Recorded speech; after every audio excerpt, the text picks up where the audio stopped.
राधे राधे सभी को। आज श्री जी और लड्डू गोपाल जी के भोग के लिए बनाने जा रही हूँ सर्दियों की एक स्पेशल सी रेसिपी, जो स्वादिष्ट होने के साथ साथ बहुत ज़्यादा हेल्दी भी है। तो यहाँ पर मैंने एक भारी सी तली वाली कढ़ाई रख ली है।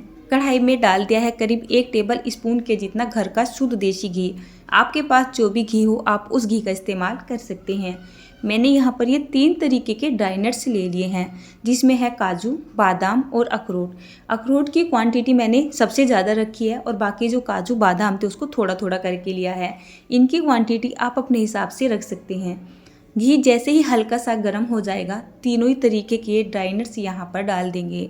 अब हमें क्या करना है, गैस का फ्लेम लो और मीडियम के बीच में रखना है और बस इनको 2 से ढाई मिनट के लिए बहुत ही हल्का सा पका सा लेना है, या एक तरीके से हल्का सा भून लेना है। बहुत ज़्यादा डार्क नहीं करेंगे, नहीं तो इनमें कड़वापन भी आ सकता है। इसके बाद मैं यहाँ पर ले रही हूँ गोंद।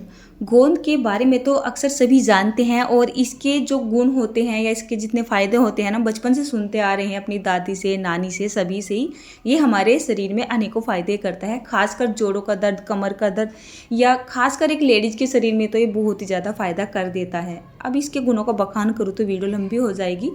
बस आप ये सोच लीजिए कि इसका तासीर गर्म होता है और ख़ासकर इसको सर्दियों में ही खाया जाता है। तो यहाँ पर करीब मैं 50 ग्राम के जितने गोंद का ही इस्तेमाल करूँगी। मैंने यहाँ पर थोड़े से घी की क्वांटिटी को बढ़ा दिया था और इसको हमें भून लेना है। भूनना कैसा है, गैस का फ्लेम हम लो और मीडियम के बीच में रखेंगे, मतलब इसको एकदम हाई फ्लेम करके नहीं भूनेंगे। इसको भूनने में थोड़ा सा ज़्यादा सा टाइम लग जाता है।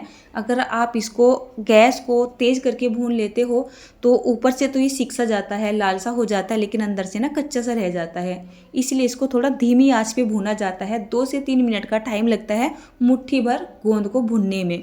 तो देखिए यहाँ पर जब ये अच्छे से भून जाता है ना, तो एकदम फूल सा जाता है। बाकी आपको पता ही लग जाएगा। अगर ये कच्चा रहेगा तो आपस में चिपका चिपका रहेगा, और जब ये अच्छे से भून जाएगा ना तो अपने आप ही ये अलग अलग सा हो जाता है।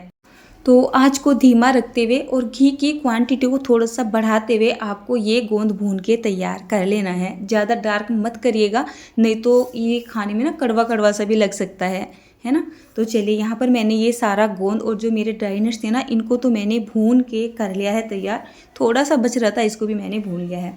अब हमें क्या करना है, इन चीज़ों को हल्का सा ठंडा हो जाने देना है, क्योंकि इसके बाद हमें इसको पीसना है एक तरीके से। अब मैं आपको दिखाती हूँ गोंद भुनने के बाद कैसा होता है। देखिए इस तरीके से फूल रहा है ना, और इस तरीके से तोड़ोगे तो ये आसानी से टूट जाएगा। अगर ये कच्चा होगा ना तो ये अच्छे से टूटेगा नहीं, दांतों को भी चिपकेगा। इस चीज़ का आपको खास ध्यान रखना है। सेम कढ़ाई में वापस से मैंने फिर से घी डाल दिया है। इस रेसिपी में घी थोड़ा सा ज़्यादा ही लगता है ना। बाकी आप थोड़ा कम ज़्यादा अपने हिसाब से भी कर सकते हो। मैंने तो कोशिश की थी यहाँ पर कम से कम घी को डालने की, इतना घी तो यहाँ पर लग ही जाता है। तो यहाँ पर जैसे मैंने करीब 1 से 2 टेबल स्पून के जितना घी रखा है इस कढ़ाई के अंदर, और यहाँ पर मैंने करीब 50 ग्राम के जितना बारीक वाला बेसन ले लिया है, जिसकी हम कढ़ी वगैरह बनाते हैं। इसको डालने के बाद गैस का फ्लेम हमें मीडियम टू लो के बीच में रखना है और इसको करीब 1 मिनट के लिए अच्छे से मिक्स कर लेना है, या इसको बहुत ही हल्का सा भून लेना है। इसके बाद मैं यहाँ पर ले रही हूँ आटा। तो मैं यहाँ पर ले रही हूँ ब्लैक व्हीट फ्लोर, यानी कि जो काले गेहूं का आटा होता है। ये बहुत ज़्यादा पौष्टिक होता है, और हमारे ना घर की ही चक्की है आटा पीसने वाली। तो हमारी चक्की पे ना अलग अलग तरीके के आटे पीसने के लिए आते रहते हैं, तो वहीं से हमने थोड़ा बहुत आटा ले लिया था। तो ये आटा ना मैंने यहाँ पे डाल दिया है। बाकी आप इसकी जगह नॉर्मल अपना गेहूं का आटा डाल लीजिए। गेहूं का आटा भी नहीं डालना चाहते हैं ना, तो आप सिंपली यहाँ पर पूरा बेसन भी डाल सकते हैं। तो जैसे ही आप आटे को यहाँ पर चलाना शुरू करोगे, आपको पता लग जाएगा कि आपको यहाँ पर घी डालना है या नहीं डालना है। जैसे कि मैंने आपको पहले बताया, मैंने यहाँ पर कोशिश की है कि बहुत ही कम घी का इस्तेमाल करूँ, लेकिन जितना घी यहाँ पर ज़रूरत होगी उतना घी हमें यहाँ पे डालना ही पड़ेगा। तो मुझे यहाँ पर लग रहा था कि आटे को भूनने के लिए और घी की ज़रूरत है, सो मैंने यहाँ पर थोड़ा सा घी और भी डाल दिया था। इसलिए मैंने आपको यहाँ पर घी का कोई भी मेजरमेंट नहीं बताया है। देखिए जैसे चलाते चलाते इसका टेक्सचर हो रहा है ना, इसी से आपको पता लग जाएगा कि आपको कितने घी की यहाँ पर ज़रूरत होगी। इसको भूनने के लिए आपको थोड़ा सा ज़्यादा टाइम देना होगा। अगर यहाँ पर घी ज़्यादा होता तो ये 6 से 7 मिनट में भून के तैयार हो जाता। अब यहाँ पर मैंने घी की क्वांटिटी कम रखी है, तो कम से कम 10 से 12 मिनट का टाइम ले लेगा ये भुनने में। अच्छा, जब ये भुनने लगता है ना, तो इसका पता कैसे लगेगा कि ये भुन चुका है या ये तैयार हो चुका है? इसका कलर बहुत ज़्यादा चेंज नहीं होगा। बस आप ये समझ जाइए, आप इसको 10 से 12 मिनट तक गैस का फ्लेम लो और मीडियम के बीच में रखते हुए भूनिए, जब तक इससे एक सौंधी सौंधी सी खुशबू ना आने लगे। तो यहाँ पर जो है ना, हमारा ये आटा बढ़िया तरीके से भुन के तैयार हो चुका है, एकदम लम्स फ्री हमारा आटा तैयार हो रहा है। अब मैं यहाँ पर गैस को ऑफ कर रही हूँ। ऑफ करने के बाद मैंने यहाँ पर ये थोड़ा सा कोकोनट पाउडर ले लिया है, ऐसा कोई 3 से 4 टेबल स्पून के जितना। इससे जो हमारे लड्डू है ना, उसमें बहुत ही अच्छा टेस्ट आएगा। और साथ में जो कोकोनट पाउडर होता है, ये तो एक अपनी अहम भूमिका निभाता है किसी भी मिठाई में, किसी भी रेसिपी में। अब जो आटा है ना हमारा, इतना गर्म था कि इसकी हीट में जो हमारा कोकोनट पाउडर है वो अच्छे से भुन जाएगा। कोकोनट पाउडर जब हम भूनते हैं ना, तो उसको ज़्यादा डार्क मत करिए, नहीं तो इसमें एक अलग ही टेस्ट आता है जो कि अच्छा सा नहीं लगता है। जब ये बहुत ही हल्का हल्का सा भूनता है तो एक अलग ही टेस्ट देता है। तो बस ये सब कुछ तैयार हो चुका है, अच्छे से मिक्स करके मैंने उसको ठंडा होने के लिए छोड़ दिया है। जो ड्राई नट्स वगैरह थे ये भी ठंडे हो चुके थे। मिक्सी का जार ले लिया है और पहले जो ड्राई नट्स थे ना, जो हमारे काजू बादाम अखरोट वगैरह थे, पहले इसको पीस लेते हैं। पीसना किस तरीके से है, ऐसा नहीं है कि आपने इसको मिक्सी के ऊपर रखा और एकदम स्पीड को हाई करके चला दिया। इसका एकदम से फाइन सा पाउडर बन जाएगा जिसका टेक्सचर लड्डू में अच्छा नहीं लगेगा। मिक्सी को थोड़ा सा रुक रुक के चलाइएगा और बस इसका थोड़ा दरदरा सा पाउडर बना के तैयार कर लीजिएगा। 1 से 2 बारी आपको चलानी है, आपका बढ़िया पाउडर बन जाएगा। थोड़ा बारीक सा, थोड़ा मोटा सा, है ना। जो हमारे ड्राई नट्स है ना, इसके चंक्स भी ज़रूर से रहने चाहिए। देखिए कुछ इस तरीके का। तो चलिए, इसको तो मैंने पीस के तैयार कर लिया है। अब बारी आती है गोंद की। गोंद को आप इन लड्डू में 2 तरीके से इस्तेमाल कर सकते हैं। चाहे तो मिक्सी में हल्का सा घुमा ले, यानी कि इसको हल्का सा दरदरा सा कूट पीस ले, या फिर नॉर्मली आप कोई भी कप गिलासी वगैरह लेके इसको थाली में ही बारीक बारीक सा तोड़ ले। दोनों ही तरीके से जो गोंद होता है ना लड्डू के अंदर, अच्छा लगता है खाने में। मैंने इसको मिक्सी में डाल के हल्का सा ही चला लिया है। तो यहाँ पर मेरा सारा मिश्रण ना अब तैयार हो चुका है। पहले इसको थोड़ा अच्छे से मिक्स कर देते हैं। अभी 1-2 दिन पहले मुझे कमेंट आया था हॉस्टल से, वो बोल रहे थे कि मुझे ड्राई नट्स वगैरह खाने बिल्कुल भी पसंद नहीं है, तो मुझे ड्राई नट्स की कोई ऐसी रेसिपी दो जिसको मैं आसानी से बना सकूं और साथ ही साथ अपनी जॉब वगैरह पर भी लेके जा सकूं। तो उनकी वजह से मैंने इस रेसिपी को थोड़ा सा जल्दी बना दिया है। इस रेसिपी को मीठा करने के लिए आप 2 से 3 चीज़ों का इस्तेमाल कर सकते हैं। आज मैं यहाँ पर गुड़ का इस्तेमाल कर रही हूँ। गुड़ की जगह आप यहाँ पर खजूर का इस्तेमाल भी कर सकते हैं, या फिर आप सिंपली अपनी चीनी का इस्तेमाल भी कर सकते हैं। बट सर्दियों में गुड़ का खाना बहुत ज़्यादा अच्छा माना जाता है। मैंने करीब 300 ग्राम के जितना गुड़ लिया है, जिसको चाकू से छोटा छोटा कट कर लिया था। बहुत ही थोड़ा सा इसमें पानी डाल दिया है। पानी डालने से क्या होता है, गुड़ जल्दी से मेल्ट हो जाता है। थोड़ा सा पानी जैसे मैंने डाला, गैस को ऑन किया, बस 1 ही मिनट का टाइम लगा।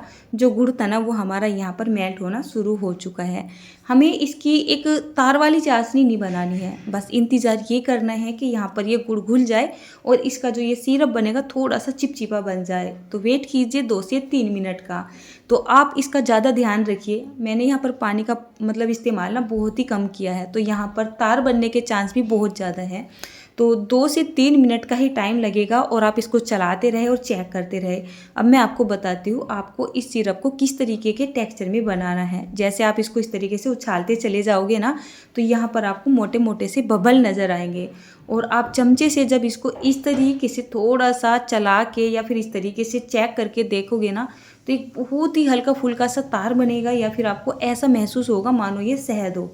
देखिए कुछ इस तरीके का। बस यही टेक्सचर चाहिए हमें इस सिरप का या फिर इस चाशनी का। तुरंत गैस को ऑफ कर देना है और इसको इस तरीके से चलाना है कि इसके झाग खत्म हो जाए और इसका जो टेम्परेचर है ना बहुत ही हल्का सा ठंडा भी हो जाए। तुरंत के तुरंत ही इसको निकाल के इस मिश्रण में डाल देना है। अब आप देखिए यहाँ पर ये मिश्रण भी हल्का सा गर्म था और जो चाशनी है ना वो भी गर्म थी। अब ये काम हमें थोड़ा सा गर्म गर्म में ही कर लेना है। तो जैसे आप इसको मिलाओगे ना इस तरीके से, ये बहुत जल्दी से ठंडा हो जाता है। तो आपको क्या करना है, यहाँ पर इस तरीके से फटाफट से इसको मिला देना है और मिलाने के तुरंत बाद ही आपको इसके लड्डू बना लेने हैं। अगर आपके पास टाइम नहीं है या आप इसके लड्डू नहीं बनाना चाहते हो ना, तो इस स्टेज पर आप इसको किसी भी प्लेट में डाल दीजिए और बस इसके पीस कट कर लीजिए एक तरीके से बर्फ़ी की तरीके से। बहुत ही अच्छे बनते हैं वो भी। बट आज मैं इसको एकदम लड्डू के तरीके से बना रही हूँ या फिर इसके लड्डू ही बना रही हूँ।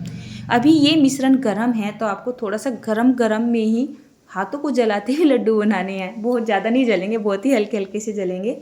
थोड़ा गरम गरम में लड्डू बनाने के लिए इसलिए बोल रही हूँ क्योंकि जैसे ये ठंडा हो जाएगा ना तो जम सा जाएगा, मतलब इसकी जो नमी है ना वो ऑटोमेटिक ही ख़त्म सी होती चली जाएगी। और अब तो सर्दी है ना तो बहुत जल्दी से ठंडा हो जाता है, और जब ये ठंडा हो जाता है ना तो लड्डू बनाने में थोड़ी सी दिक्कत आती है। तो थोड़ी सी गरम गरम में इसके लड्डू को बनाना शुरू कर दीजिए। बाकी आपके घर में कोई और हो जो आपकी हेल्प कर सके तो आप किसी दूसरे की हेल्प भी ले सकते हैं। बस इन लड्डू को फटाफट से बनाइए और बस फटाफट से थाली में सजा दीजिए। तो ये देखिए हमारे बहुत ही ज़्यादा सुपर टेस्टी, एकदम हेल्दी सर्दियों के स्पेशल लड्डू बनकर तैयार हो चुके हैं। जिन्होंने मुझे कमेंट किया था, मुझे ऐसा लगता है कि अगर आप हॉस्टल में रहते हो और इन लड्डू को बनाते हो तो आप इन लड्डू को बहुत ही आसानी से बना लोगे। ये लड्डू खासकर उनके लिए है जो ड्राई नट्स खाना पसंद नहीं करते हैं। वैसे तो मुझे ऐसा लगता है ड्राई नट्स खाना ऐसी कोई चीज़ नहीं है, पसंद ना हो, फिर भी सबकी अपनी अपनी पसंद होती है।